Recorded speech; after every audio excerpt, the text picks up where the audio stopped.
Le concept d'ensemble stratégique s'est largement développé dans les années 80, notamment grâce aux divers travaux de Michael Porter.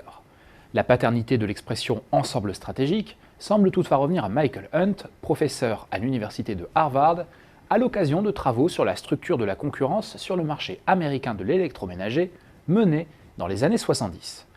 Soulignons d'abord que pour éviter toute confusion, il conviendrait de parler d'ensemble plutôt que de groupe stratégique, une traduction malvenue utilisée dans la traduction française de Michael Porter.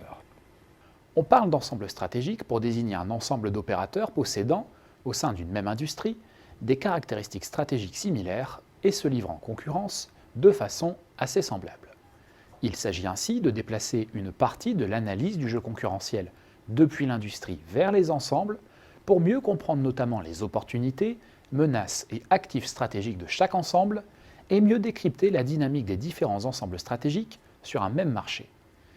Les opérateurs d'un même ensemble ont des niveaux de performance similaires et l'un des enjeux pour l'entreprise est précisément de trouver un positionnement stratégique lui permettant d'éviter les ensembles stratégiques les plus concurrentiels.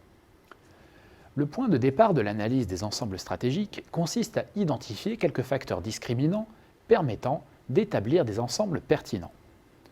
On représente un facteur discriminant des comportements stratégiques sur l'axe des abscisses, un autre sur l'axe des ordonnées, et parfois d'autres en utilisant par exemple un code couleur ou des tailles de texte ou de bulles différentes. On place ensuite les opérateurs sur la matrice et on procède à l'analyse. Prenons un exemple familier et simplifié volontairement, issu du monde de l'industrie automobile. Nous représentons en abscisse les volumes des marques et en ordonnée la hauteur de gamme de ces marques. Nous constatons que Toyota, General Motors, Hyundai, Ford et Volkswagen comptent parmi les principaux producteurs avec un positionnement de moyenne gamme et des gammes larges. Leur rentabilité est assez forte et doit beaucoup précisément au volume écoulé. Nous constatons ensuite que Renault, Peugeot Citroën, Fiat ou encore Mazda sont sur une hauteur de gamme similaire mais avec des volumes moindres. Plus haut en gamme, mais avec des volumes encore inférieurs, on trouve Mercedes-Benz, BMW et Audi notamment. Toujours plus haut en gamme, mais avec des volumes confidentiels, se trouvent des marques comme Ferrari, Rolls-Royce ou Bentley.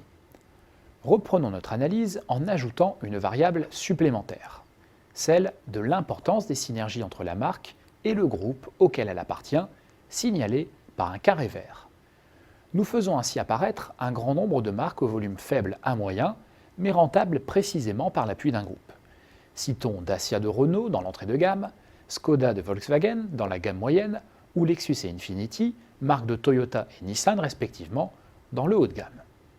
Nous constatons également qu'un groupe comme Volkswagen dispose de marques opérant de choix stratégiques différents, mais présentant malgré tout de fortes synergies.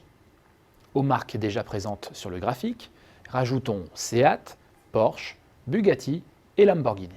La complexité et la pertinence de ces analyses dépendent largement du choix des indicateurs, et ces derniers sont potentiellement particulièrement nombreux. Citons notamment les volumes, la hauteur de gamme, la présence géographique, le degré d'intégration verticale, les choix technologiques, et ainsi de suite. Les bénéfices de l'analyse des ensembles stratégiques sont nombreux. Elle permet une représentation plus fine de la réalité des marchés, de mieux évaluer l'intensité de la concurrence réelle entre opérateurs d'un même marché, de saisir les déterminants clés de la stratégie des opérateurs, ou encore d'identifier les caractéristiques nécessaires à l'opérateur d'un ensemble pour rejoindre un autre ensemble. L'exercice comprend toutefois un certain nombre de limites et de pièges. Le choix des indicateurs n'est pas toujours aisé, ces derniers sont parfois subjectifs et leur multiplication risque de brouiller l'analyse. A l'inverse, un choix trop restreint risque d'ignorer d'autres aspects déterminants de la stratégie des opérateurs. Le choix des opérateurs n'est lui non plus pas toujours facile. Si on prend comme point de départ l'idée originale d'industrie telle que définie par Michael Porter, on laisse de côté de possibles nouveaux entrants bénéficiant d'un phénomène de convergence de marché.